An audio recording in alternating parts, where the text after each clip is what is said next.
অমিম্মা রাযাকনাহুম ইউনফিকুন।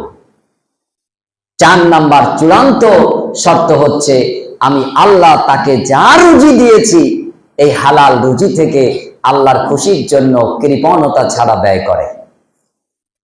এই 4টে বৈশিষ্ট্য যাদের আছে 100% কবুল কোরবানি। কেউ ঠেকাতে পারবে না। জীবনে একবার কোরবানি করেন, আর দ্বিতীয়বার কোরবানির প্রয়োজন নেই। ওই এক কোরবানিতেই আপনার জান্নাত যথেষ্ট। কিন্তু এই 4খানা শর্ত পূরণ করে তারপর যেতে হবে।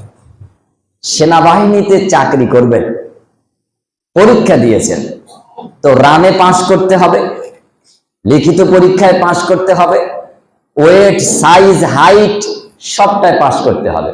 এরপর আদর্শ নীতি নির্ধারণ যে বিধান আছে তাতেও আপনাকে পাস করতে হবে। এই 4 শর্তের কোনো একটা যদি বাদ যায় আপনি কিন্তু ওই সেনাবাহিনীর চাকরি পাবেন না। লিখিত পরীক্ষায় 100-তে 100, রানে আপনি যেটা 10 সেকেন্ডে পার হওয়া দরকার ওটা 5 সেকেন্ডে পার করে গেছে। ওজনে আপনি 150 কেজি, শুধু হাইটে যে 1.5 ইঞ্চি শর্ট। পরীক্ষক অফিসার বলবে গেট আউট। হাইট একটু লম্বা কম, আউট। ওজন থাকার কথা যদি 55, 60, 65 কেজি, তো ওজন হয়ে গেছে 10 কেজি বেশি, বলো গেট আউট। তুমি খাওয়া পার্টি, তুমি দেশ রক্ষা করা পার্টি হতে পারো না। আর যদি 150 কেজি ওজন হয়, বলে তুই পরীক্ষা দিয়েছিস কেন বেটা, বাড়ি যা, আগে যে 12 মাস রোজা কর, তারপরে ওজন কমা। তো দুনিয়ায় এইসব চাকরি বাকরির ক্ষেত্রে শর্ত সব কানায় গন্ডায় হিসাব করে চাকরিতে পরীক্ষা দিতে যান, আর আল্লাহ যে পরীক্ষা নেবেন এই পরীক্ষার বুঝি কোনো শর্ত নেই। তাহলে হাবেজ সাহেব শুধু শর্ত চাপায়।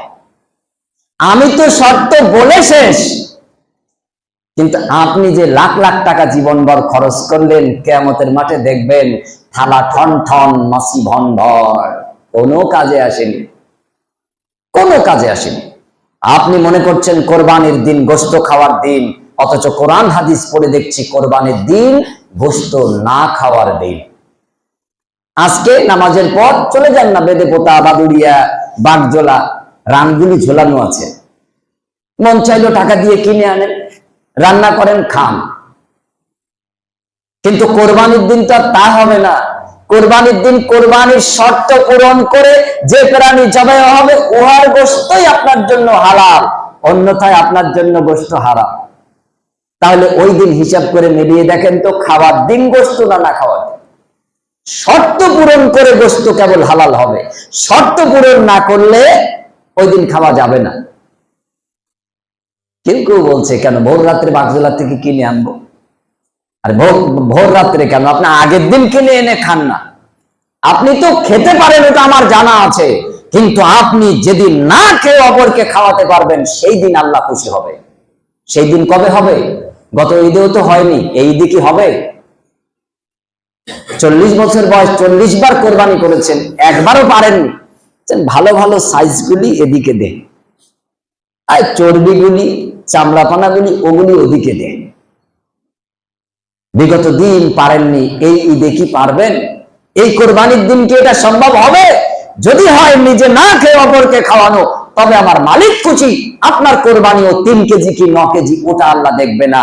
লা ইয়ানালাল্লাহু লুহুমুহা ওয়ালা দিমাউহা ওয়ালাকিন ইয়ানালুহুত তাকওয়া মিনকুম। তোমার অন্তরের উপরে আল্লাহ সুবহানাহু ওয়া তাআলা খুশি হয়ে গেছেন। দেখো তার বাস্তব উদাহরণ। ইব্রাহিম ছেলের গলা কাটতে পারলেন না, তার আগে আল্লাহর কাছে কবুল হয়ে গেল। আল্লাহ জান্নাত থেকে প্রাণী পাঠিয়ে দিয়ে এই প্রাণীর গলায় ছুরি চালিয়ে দিলেন, সেই প্রাণী জবে হলো, উহার গোশত খাওয়ার ব্যবস্থা করে দিলেন। তাহলে কোরবানি দেওয়ার পরে কোরবানি কবুল হলো না কোরবানি করার আগে কোরবানি কবুল হয়? আগেই কোরবানি কবুল হয়। আপনি এখন থেকে প্রস্তুতি নেন যে আমি এবছর যে প্রাণীটা আল্লাহ সক্ষমতা দেবেন সেটা আমি জবেহ করব।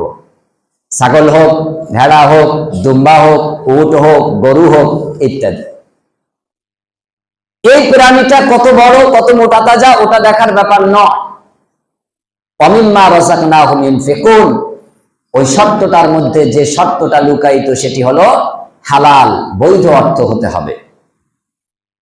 বৈধ অর্থ যদি হয় তাহলে এর কোরবানি প্রাণীটা যতটুকুই হোক আল্লাহ সুবহানাহু ওয়া তাআলা কবুল করবেন। কোরবানির মাসলা মাসাইল তো আমরা কম জানি না, প্রত্যেকেই জানি কম বেশি। তবে এখন নতুন কিছু মাসলা বলার প্রয়োজন বোধ মনে করছি।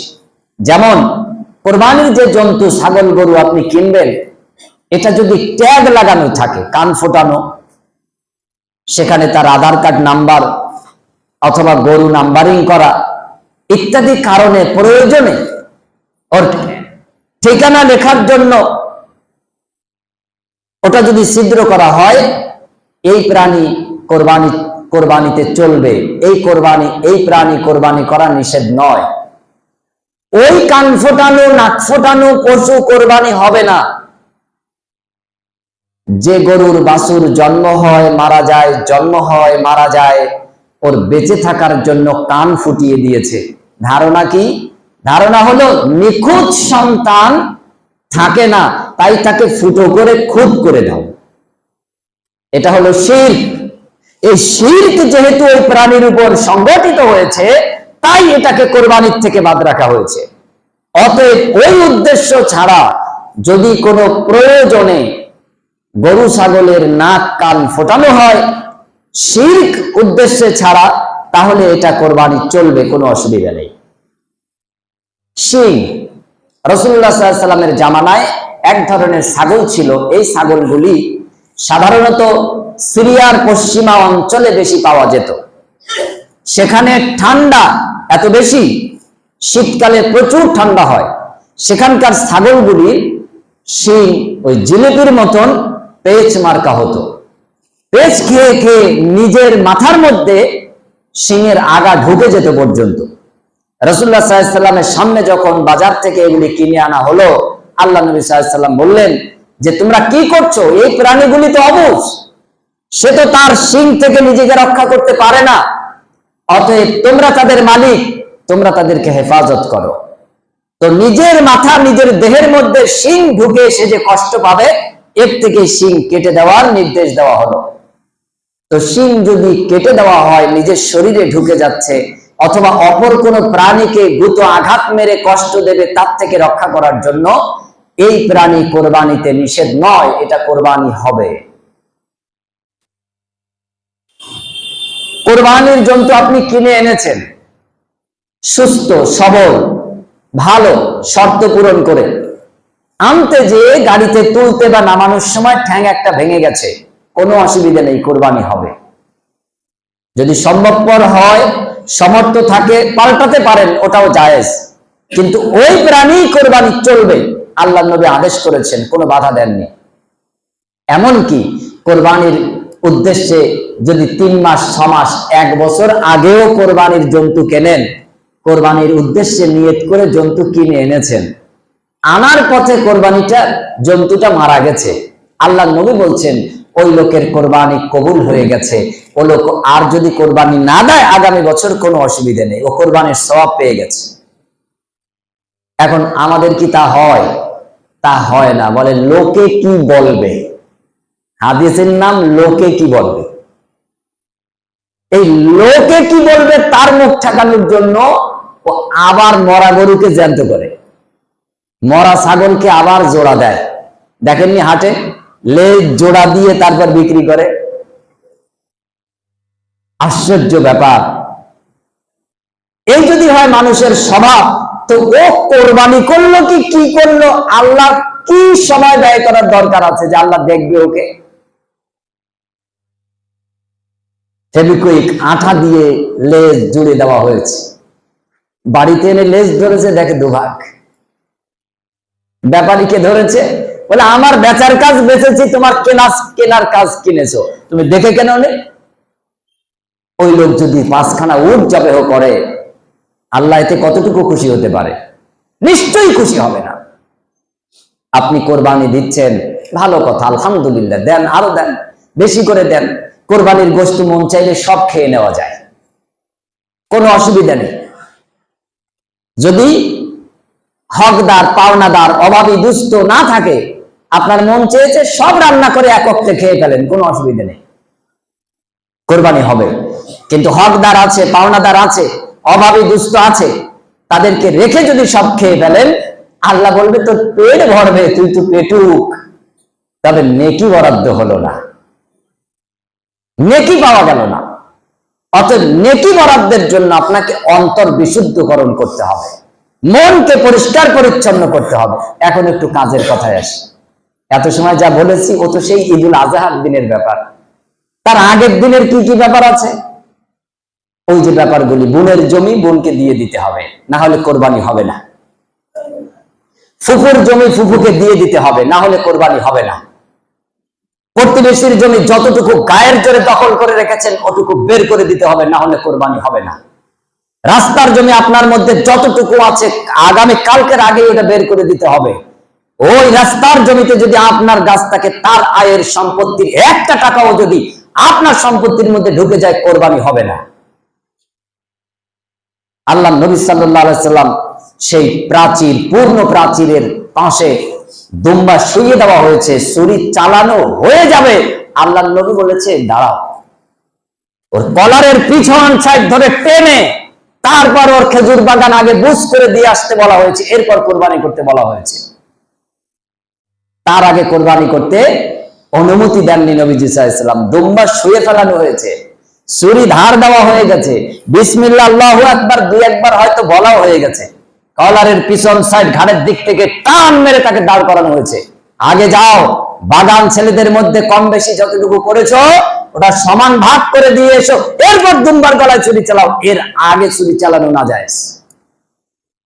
এর নাম ইসলাম। বিনা কারণে একটা মশার গায়ে হাত দিলেও জাহান্নাম, অপ্রয়োজনে একটা গাছের পাতা ছিঁড়লেও শাস্তি নির্দিষ্ট, এর নাম ইসলাম। পৃথিবীতে এত কঠোরতম কোন পদ্ধতি শাস্তির ব্যাপারে অন্য কোন মতবাদ মতাদর্শ আরোপ করেননি, ইসলাম যেভাবে করেছে। এখন নকল ইসলাম মানা লোক অভাব আছে নাকি? টাটা রড, দামি রড, নকল হয় দামি জিনিস না কম দামি? 10 টাকা নোট জাল দেখেছেন? 100 টাকা তবে মাঝে মাঝে দুই একটা দেখা যায়, 500 টাকা নোট জাল বেশি করা হয়। দামি জিনিস নকল হয়, কম দামি জিনিস নকল হয় না। ইসলাম দামি জিনিস বলে ইসলামকে নকল করে ইসলামের সাথে তামাশা চলছে সারা পৃথিবী ব্যাপী। যে বলে আমি মুসলিম ও বোঝেও না ইসলাম কি, যে বলে আমি ইসলামের পুরো খাদেম ও জানেও না ইসলামের আকার হস্যিকারটা কি। মৃত্যুর পর শুধুমাত্র কাফনের কাপড় দিয়ে কবর দিলেই মুসলমান হওয়া যায় না। কোরবানির দিন একটু গরু জবাই করে গোশত ভাগ করে খেয়ে দে অপরকে ভাগ করে দিলেই মুসলমান হওয়া যায় না। মুসলমান হতে গেলে আমানতু বিল্লাহি ওয়া মালাইকাতিহি ওয়া কুতুবিহি ওয়া রুসুলিহি ওয়াল ইয়াউমিল আখিরি ওয়াল কদরি খাইরিহি ওয়া শাররিহি মিনাল্লাহি তাআলা, এই শর্ত সমূহকে 100% মান্যতা দিতে হয়, 100% মান্যতা দিতে হয়। অতএব জমি চাষ হবে অন্তত পক্ষে মুঠো মাছ চওড়া আল রেখে জমি চাষ করতে হবে। রাসূলুল্লাহ সাল্লাল্লাহু আলাইহি ওয়াসাল্লাম বলছেন 30 গুণ বরকত বেশি দেওয়া হবে তাকে, 30 গুণ বরকত তাকে বেশি দেওয়া হবে যে জমির আল চওড়া রাখবে, কমপক্ষে মুঠো মাছ। আল্লাহর নবী এভাবে হাত দেখিয়েছেন মুষ্টিবদ্ধ করে। অন্তর যদি প্রশস্ত হয়, ঈমান যদি প্রশস্ত হয়, আল্লাহর নবী বলছেন এতটুকু আল থাকবে তার জমিতে। আল্লাহ নবী বলছেন এই এক হাত জমিতে তুমি যা সম্পত্তি পেতে তার থেকে 30 গুণ বেশি আল্লাহ বরকত ঢেলে দেবে। অতএব ওয়াদা রয়েছে। সূরা কাহাফের মধ্যে ঘটনা এসেছে, এক ব্যক্তির আঙ্গুর বাগান, এই আঙ্গুর বাগানে সেচের প্রয়োজন। শূন্য থেকে কে যেন আওয়াজ দিল, অমুক আল্লাহর বান্দার আঙ্গুর বাগান শুকিয়ে যাচ্ছে, পানির প্রয়োজন। অটোমেটিক মেঘমালা জমা হয়ে গেল। কে যেন বলল এক্ষুনি বর্ষণ শুরু করো, বর্ষিত হলো। মরুভূমির বালু রাশিগুলি ফাঁকা হয়ে ড্রেন নালা হয়ে গেল, আর সেই আঙ্গুর বাগানে পানি পৌঁছালো। একজন পথিক দেখতে দেখতে পানির পিছনে ছুটতে থাকলো, কোথায় যায়, যে দেখে অসংখ্য আঙ্গুর বাগান পড়ে আছে। একটি নির্দিষ্ট বাগানে পানি পৌঁছে গেল, প্রত্যেকটি গাছের গোড়ায় পানি পৌঁছে দেওয়া হলো, এবং সারা এই বাগানগুলি চাষগুলিতে যত আঙ্গুর বাগান আছে সব প্রায় শুকনো, একেবারে জীর্ণ শীর্ণ, আর এই একটি মাত্র বাগান তর তাজা সবুজায়নে ঘেরা। লোকটা তলাশ করতে থাকলো, কে কে কে, মালিক কে, মালিক কে। যে দেখে বাড়ির মধ্যে আবদ্ধ একজন মানুষ। কি ব্যাপার, তুমি এখানে? তোমার আঙ্গুর বাগানের এই কারিশমা দেখে আসলাম। সে তখন বলছে, এটা তো আমার চিন্তা না, ওটা আমার মালিকের চিন্তা, মালিক করবে। আমি আমার চিন্তা যতটুকু ততটুকু করেছি। বলে সেটা কি? বলে আমি ওই ফসল যতটুকু হয় আমি ওই জমিতেই সব পেড়ে নেই, ওই জমিতেই জমিনের উপরে রেখে ওটাকে 3 ভাগ করি।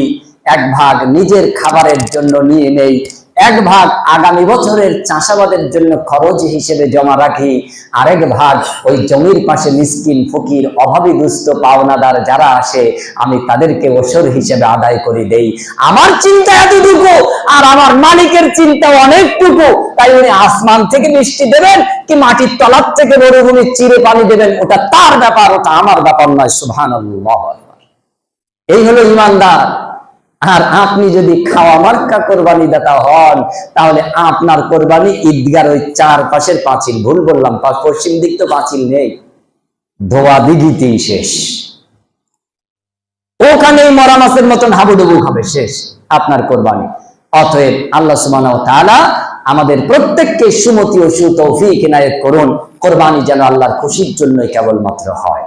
কোরবানির পশু শর্ত সমূহ মেনে যেন আমরা ক্রয় করি, এই কোরবানির জন্য যেন আমরা প্রস্তুতি নিয়ে নেই। ছাগল উত্তম কোরবানি। রাসূলুল্লাহ সাল্লাল্লাহু আলাইহি ওয়াসাল্লামের ভাষ্য অনুযায়ী কোনো অসুবিধা নেই, বরং একটা গরু কোরবানির থেকে একটা ছাগল কোরবানি সওয়াবের দিক থেকে বেশি হওয়ার সম্ভাবনা আছে। তবে ওই ব্যক্তির অন্তরের উপরে আল্লাহ সওয়াব কম কিংবা বেশি দেবেন।